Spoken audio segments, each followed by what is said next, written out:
अस्सलामुअलैकुम dear viewers, welcome back to my YouTube channel. I hope आप लोग ठीक होंगे। आज हम लोगों ने एक्सरसाइज 2.6 का क्वेश्चन नंबर 4 सॉल्व करना है। क्वेश्चन नंबर 4 से पहले हम लोगों ने क्वेश्चन नंबर 3 सॉल्व किया था और उसमें हम लोगों ने गॉस एलिमिनेशन मेथड को डिस्कस कर लिया था। मैं आपको ऑलरेडी बता चुकी हूँ कि गॉस एलिमिनेशन मेथड और गॉस जॉर्डन मेथड में क्या डिफरेंस है। क्वेश्चन नंबर 4 में आपने गॉस जॉर्डन मेथड को यूज़ करके आपने जो है वो इस सिस्टम ऑफ इक्वेशन को सॉल्व करना है। तो गॉस एलिमिनेशन मेथड में हम लोगों ने बेसिकली अपने मैट्रिक्स को, ये जो हम लोग यहाँ से बनाते हैं ऑगमेंटेड मैट्रिक्स, उसको आप लोगों ने इचेलॉन फॉर्म में कन्वर्ट करना होता है और वहाँ से सॉल्यूशन निकालना होता है। जबकि गॉस जॉर्डन मेथड में आप लोगों ने इस ऑगमेंटेड मैट्रिक्स को रिड्यूस्ड इचेलॉन फॉर्म में कन्वर्ट करना है और वहाँ से आप लोगों ने सॉल्यूशन निकालना है, यानी x1, x2 और x3 की वैल्यूज़ फाइंड करनी है। अगर आप लोगों ने गॉस एलिमिनेशन मेथड की वीडियो नहीं देखी और आप मेरे चैनल पर नए हैं तो जल्दी से मेरे चैनल को सब्सक्राइब कर लें और इस वीडियो की डिस्क्रिप्शन में मैं पिछली वीडियो का लिंक दे दूँगी। आप लोगों ने पहले वो वीडियो देखनी है ताकि आप लोगों को गॉस एलिमिनेशन मेथड जब समझ आ जाएगा तो तभी आपको गॉस जॉर्डन मेथड समझ आ सकता है। तो सिंपली आपने इसको रिड्यूस इचेलॉन फॉर्म में कन्वर्ट करना होगा। तो सबसे पहले हम ऑगमेंटेड मैट्रिक्स लिख लेते हैं। यहाँ से ऑगमेंटेड मैट्रिक्स हमारा बनेगा 2 -1 -1 एंड अगेन 2। सेकेंड रो में आएगा 3 -4 3 एंड 7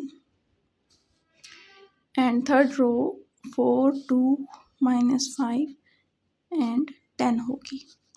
अब हमारे पास ये मैट्रिक्स आ चुका है, इसको हमने रिड्यूस्ड इचेलॉन फॉर्म में कन्वर्ट करना है। तो सबसे पहले हमारे पास हमने देखना है कि हर रो की लीडिंग एंट्री जो है वो 1 होनी चाहिए। यहाँ पे 2 है तो इट मीन्स हमें क्या करना पड़ेगा, रो 1 को डिवाइडेड बाय 2 करना पड़ेगा। रो 1 डिवाइडेड बाय 2, तो यहाँ पे हो जाएगा 1, यहाँ हो जाएगा -1/2, अगेन -1/2 एंड 1। रो 2 और रो 3 एज इट इज़ लिख लेंगे, इनमें कोई चेंज नहीं आएगा। 7 एंड 10। अब हम लोगों ने क्या करना है कि ये जो 3 और 4 आ रहे हैं दोनों को हमने 0 बनाना है। तो हम एक ही स्टेप में 2 रो ऑपरेशन अप्लाई कर सकते हैं, रो 2 और रो 3 के लिए। रो 2 -3 रो 1 करना पड़ेगा और रो 3 -4 रो 1 हम करेंगे। तो क्या बन जाएगा, यहाँ पे रो 1 में तो कोई चेंज नहीं आना, ये एज इट इज़ रहेगा। यहाँ पे बन जाएगा 0। नेक्स्ट हमारे पास क्या बनेगा, -4 + 3/2 और ये बनता है -5/2। नेक्स्ट हमारे पास बनेगा 3 + 3/2, 3 2 ज़ार 6 + 3 9 हो जाएगा 9/2 and again 7 - 3 which is 4। Similarly row 3 को भी हम सॉल्व करेंगे। नेक्स्ट फर्स्ट टर्म तो 0 हो जाएगी और नेक्स्ट हमारे पास क्या बनेगा, 2 माइनस माइनस प्लस हो जाएगा और 2 2 ज़ार 4 कटिंग हो जाएगी और 2 + 2 विच इज़ 4 बन जाएगा। नेक्स्ट हमारे पास बन जाएगा -5 + 2 which is -3 and 10 - 4 which is 6। अब हम लोगों ने क्या करना है, सेकेंड रो की लीडिंग एंट्री यानी इस -5/2 को 1 बनाना है। तो हम रो 2 को मल्टीप्लाई कर देंगे इसी टर्म की रेसिप्रोकल के साथ, यानी रो 2 × -2/5 करना पड़ेगा, या फिर डिवाइडेड बाय -5/2 भी कर सकते हैं, एक ही बात है। रो 1 में कोई चेंज नहीं है, ये एज इट इज़ लिखेंगे। रो 3 में भी कोई चेंज नहीं है, ये भी एज इट इज़ लिखेंगे। और रो 2 क्या हो जाएगी हमारे पास, ये तो 0 ही बन जाएगा, ये 1, ये -2/5 करेंगे तो कटिंग हो जाएगी और -9/5 रह जाएगा एंड -8/5 रह जाएगा यहाँ पे। नेक्स्ट हम लोगों ने क्या करना है कि इस 4 और इस -1/2 को भी हमने 0 बनाना है, क्योंकि ये रिड्यूस इचेलॉन फॉर्म है। तो रिड्यूस इचेलॉन फॉर्म में आप लोगों ने सिर्फ डायगोनल पे 1 1 बनाने होते हैं, बाकी जो है वो बाकी सारी एंट्रीज जो होती हैं वो 0 बनानी होती हैं। तो हमने इसको और इसको 0 बनाना है और इसको 1 बनाना है और 4 को भी 0 बनाना है। तो सबसे पहले हम लोग क्या करेंगे, कॉलम 2 में चूँकि हमारे पास 1 आ चुका है ये वाला, तो इसकी हेल्प से हम इन दोनों को 0 कर लेते हैं। फिर जब इसको 1 बना लेंगे कि तो इसकी हेल्प से ये दोनों भी 0 बन जाएंगी। तो अभी आपने क्या करना है, रो 1 प्लस 1/2 रो 2 करना पड़ेगा और रो 3 माइनस 4 रो 1 करना पड़ेगा, सॉरी रो 2 करना पड़ेगा यहाँ पे। तो बेसिकली हमारे पास रो 1 और रो 3 में चेंज आ रहा है, रो 2 में कोई चेंज नहीं आ रहा है, इसलिए मैं ये पहले लिख लेती हूँ। तो जो एंट्री सेम थी वो मैंने एज इट इज़ लिख ली हैं। अब हम लोगों ने क्या करना है, ये तो ज़ीरो बन चुकी हैं दोनों एंट्रीज़। अब इसको देखना है हमने कि -1/2 प्लस 1/2 इंटू -9/5 करेंगे, जो कि हमारे पास आ जाएगा -7/5। नेक्स्ट क्या बनेगा, 1 प्लस 1/2 इंटू -8/5, जो कि आ जाएगा 1/5।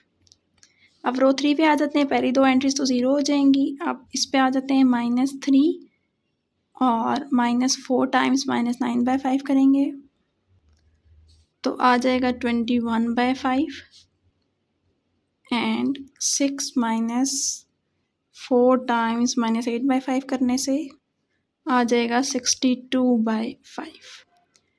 अब हम लोगों ने क्या करना है कि रो 3 की लीडिंग एंट्री यानी 21/5 को हमने बनाना है 1, तो इसके लिए हमें 5/21 से मल्टीप्लाई करना पड़ेगा। रो 3 मल्टीप्लाई 5/21। रो 1 और रो 2 में कोई चेंज नहीं है, ये एज इट इज़ लिख लेते हैं।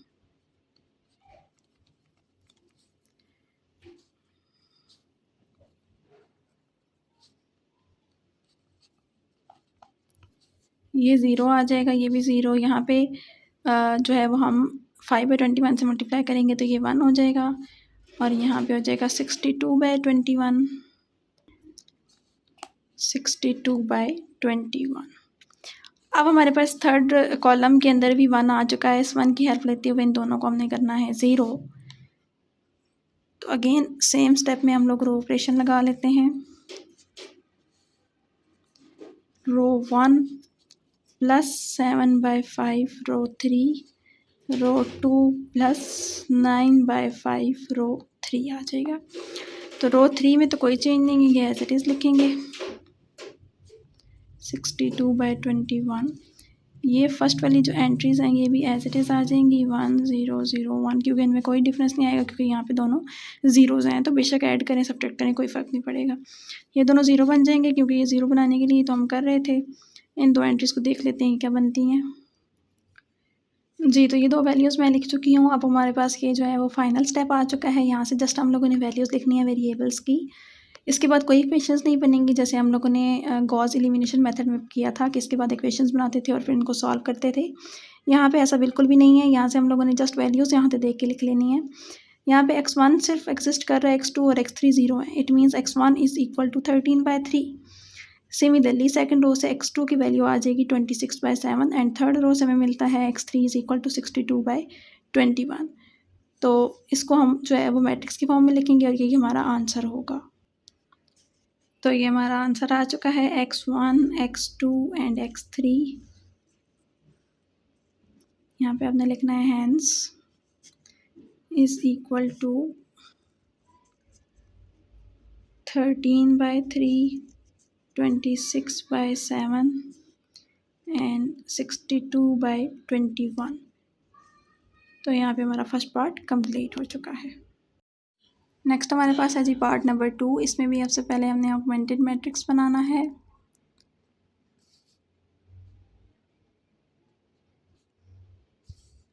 A B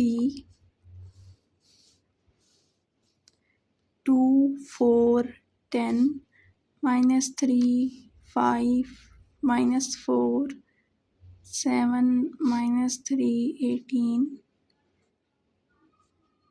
एंड 1 4 7 आ जाएगा। इसको हमने अब रिड्यूस्ड इचेलन फॉर्म में कन्वर्ट करना है रो ऑपरेशन लगाकर। तो यहाँ पे लीडिंग एंट्री 1 होनी चाहिए, यहाँ पे 2 है इसलिए मैंने रो 1 डिवाइडेड बाई 2 लिख लिया है। यहाँ 1 आ जाएगा -3/2 7/2 एंड 1/2 आ जाएगा। रो 2 और रो 3 में कोई चेंज नहीं है, इसको हम एज इट इज़ लिख लेंगे।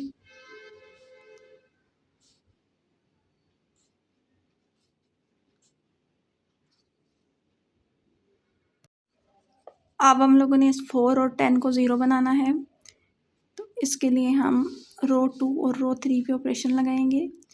रो 2 minus 4 row 1 and row 3 minus 10 row 1 आ जाएगा। रो 1 में तो कोई चेंज नहीं है, ये एज इट इज़ आ जाएंगे और ये दो एंट्री 0 बन जाएंगी। अब नेक्स्ट एंट्रीज भी जल्दी से लिख लेते हैं। तो ये मैंने रिमेनिंग की रोज़ कंप्लीट कर ली हैं। आप लोग देख सकते हैं कि रो 2 और रो 3 बिल्कुल सेम आ चुकी हैं। बहरहाल हम इसको कंटिन्यू करेंगे। अब हम लोगों ने क्या करना है, सेकंड रो की लीडिंग एंट्री यानी इस 11 को हमने बनाना है 1। इसके लिए हमें क्या करना पड़ेगा, रो 2 डिवाइडेड बाय 11, तो रो 1 और रो 3 में कोई चेंज नहीं है, ये एज इट इज़ लिख लेते हैं।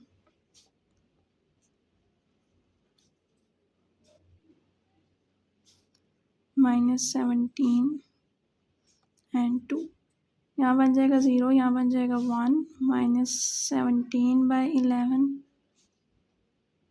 एंड 2/11। इसके बाद आपने क्या करना है, इस 1 की हेल्प से 11 और -3/2 को भी हमने 0 बनाना है। इसके लिए हम रो ऑपरेशन अप्लाई करेंगे। Row 1 plus 3/2 row 2 and row 3 minus 11 row 2। जी, तो ये मेरे पास रिड्यूस्ड इचलन फॉर्म आ चुकी है, लेकिन यहाँ पे एक प्रॉब्लम है कि हम यहाँ से अगर सेकंड रो से इक्वेशन लिखेंगे तो x2 और x3 की वैल्यू एग्जिस्ट कर रही है, जबकि x3 जो है वो थर्ड रो में नहीं आ रहा। तो यहाँ से जब x3 की वैल्यू नहीं पता चलेगी तो यहाँ पुट नहीं कर सकेंगे। जब यहाँ से x2 की पता नहीं चलेगी, x3 की पता नहीं चलेगी, वो यहाँ पुट नहीं हो सकेगी। तो मीन्स यहाँ से किसी भी वेरिएबल की वैल्यू नहीं फाइंड हो सकती जब तक कि हमें x3 पता ना चले।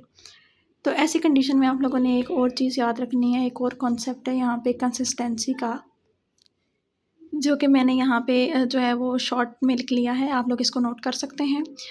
फर्स्ट हमारे पास पॉइंट ये है कि हमारे पास जो नॉन होमोजीनियस सिस्टम होता है वो कंसिस्टेंट कब होता है। कंसिस्टेंसी क्राइटेरिया का क्या है कि इसके अंदर दो अपने पॉइंट्स मेन याद रखने हैं। फर्स्ट ये है कि अगर रैंक ऑफ ए और रैंक ऑफ ए बी यानी ऑगमेंटेड मैट्रिक्स का जो रैंक है और जो ओरिजिनल मैट्रिक्स ए कौन सा होता है, जो हम कोफिशिएंट्स मैट्रिक्स बनाते हैं यानी लेफ्ट हैंड साइड सिर्फ, तो उसका जो रैंक है उस मैट्रिक्स का और ऑगमेंटेड मैट्रिक्स का अगर इक्वल आ जाता है और ये नंबर ऑफ अननोन्स के भी इक्वल होता है। अननोन्स कौन से होते हैं, जैसे हमारे अभी क्वेश्चन में x1 x2 x3 जो वेरिएबल्स हैं जो हमने फाइंड करने हैं। तो अगर ये तीनों चीज़ें आपस में इक्वल होती हैं तब यूनिक सोल्यूशन एग्जिस्ट करता है। यानी हम लोगों ने जो फर्स्ट पार्ट किया वो इस क्राइटेरिया को जो है वो फुलफिल कर रहा था और इसके अकॉर्डिंग हम लोगों ने यूनिक सोल्यूशन फाइंड किया। यानी x1 की एक यूनिक वैल्यू है, चेंज नहीं हो सकती, x2 की यूनिक वैल्यू है अपनी और x3 की अपनी यूनिक वैल्यू है। लेकिन अगर सेकंड पॉइंट को आप देखें तो रैंक ऑफ ए और rank of A B augmented matrix का जो रैंक है ये दोनों तो इक्वल तो हैं, लेकिन नंबर ऑफ अननोन जो हैं उनसे ये लेस है, यानी नंबर ऑफ अननोन ज़्यादा है और रैंक कम आ चुका है। तब आपने क्या करना है, इनफाइनाइट मैनी सोल्यूशन एग्जिस्ट करेंगे। ऐसी कंडीशन में आपने इनफाइनाइट मैनी सोल्यूशन का जो है वो कंडीशन लगानी है और उसके अकॉर्डिंग अपना सोल्यूशन लिखना है। थर्ड पॉइंट क्या है कि इनकंसिस्टेंट, अगर सिस्टम, अभी ये तो कंसिस्टेंसी क्राइटेरिया के दो पॉइंट्स हैं और यहाँ पे सिस्टम है ही इनकंसिस्टेंट। इनकंसिस्टेंट कब होगा, जब रैंक ऑफ ए और rank of augmented matrix equal ही नहीं होंगे। जब इक्वल ही नहीं होंगे बिल्कुल भी, तो तब आपने क्या करना है कि सोल्यूशन एग्जिस्ट नहीं करेगा, तब उस केस में आपने लिख देना है नो सोल्यूशन। तो अभी हम लोग इसके अकॉर्डिंग चलेंगे क्योंकि हमारे नंबर ऑफ अननोन 3 है और रैंक हमारा 2 आ रहा है। जी, यहाँ से आप देख सकते हैं कि नंबर ऑफ नॉन ज़ीरो रोज़ को रैंक कहते हैं ना, तो नंबर ऑफ नॉन ज़ीरो रोज़ यहाँ पे 2 आ रही हैं, ए मैट्रिक्स में भी और ऑगमेंटेड मैट्रिक्स में भी। यानी ए मैट्रिक्स को जब आपने देखना है तो आपने जस्ट यहाँ तक देखना है और ऑगमेंटेड को जब देखेंगे तो इसको भी साथ कंसिडर कर लेंगे। तो दोनों में नंबर ऑफ नॉन ज़ीरो रोज़ जो है यानी रैंक जो है वो 2 आ रहा है, जबकि नंबर ऑफ अननोन्स तो 3 है। यहाँ पे आपने लिखना भी है since rank of A is equal to rank of augmented matrix is less than number of unknowns। ये कितना था, 2 है और ये नंबर ऑफ अननोन कितने, 3 है। तो इट मीन्स के इनफाइनाइट मैनी सॉल्यूशन एग्जिस्ट।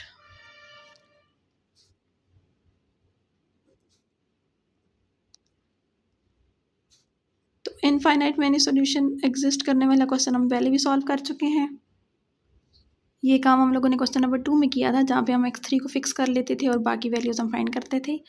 तो इसी तरह से यहाँ पे भी हमने फिक्स कर लेना है, let x3 is equal to x3। So equation यहाँ से क्या बनेगी हमारे पास, x2 minus 17/11 x3 is equal to 2/11। तो यहाँ पे हम पुट करेंगे x3 की वैल्यू, तो हमारे पास क्या बन जाएगा, x2 बनेगा 2/11 प्लस 17 x3/11। और सॉल्व होने के बाद हम इसको क्या लिखेंगे, 17 x3 प्लस 2/11।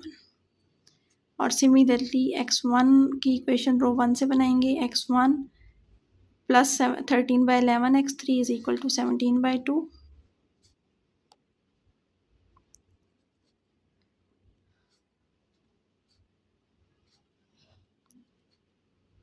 और यहाँ से हमारा x1 आ जाएगा, तो यहाँ से हमारे पास x1 की वैल्यू आ जाएगी, एलसीएम लेने के बाद ये 22 बन जाएगा। और यहाँ पे बनेगा 17 माइनस 26 x3। तो बेसिकली हमारे पास सारी वैल्यूज़ आ चुकी हैं। अब हम इनको मैट्रिक्स की फॉर्म में लिख लेते हैं। तो यहाँ ये हमारा फाइनल आंसर आ चुका है और यहाँ पे हमारा पार्ट नंबर 2 कंप्लीट हो चुका है। तो यहाँ पे हम अपना आज का लेक्चर एंड करते हैं। नेक्स्ट लेक्चर में नेक्स्ट पार्ट स्टार्ट करेंगे। तब तक के लिए अपना बहुत ख्याल रखिएगा, दुआ में याद रखिएगा, चैनल को सब्सक्राइब कर दीजिएगा। अल्लाह हाफिज़।